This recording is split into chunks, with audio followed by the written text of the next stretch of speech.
Sunnuntai-ilta.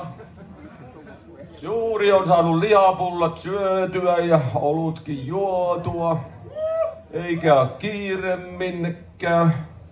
Mikäs tämä on? Vittuilupuhelin.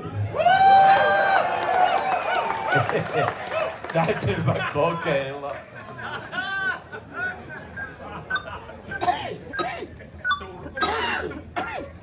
Vittuilupuhelin? Antti Turpeinen tässä. No joo, kaverille nimi rätkäs. No ei se mikään ihme, kun naamakin kuin turven nuija, saatana.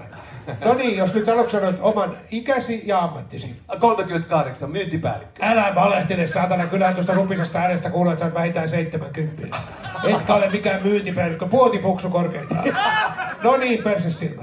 Haluatko nyt kevyttä, keskiraskasta vai tosi raskasta vittuilua? Osataan sitä tosi raskasta vittuilua. Ai, sinä haluat tosi raskasta vittuilua. Mitähän muuta sä haluat? Ainakaan, että pannahan vaimoas, koska saatana se on ollut puutteessa jo monta vuotta.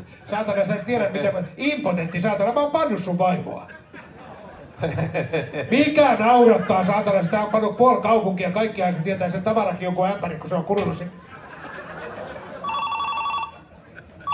Eikö kestä kuulla totuutta vai mikä vaivaa?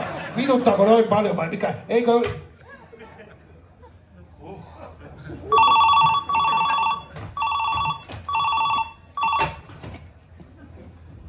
Kop, kop, kop.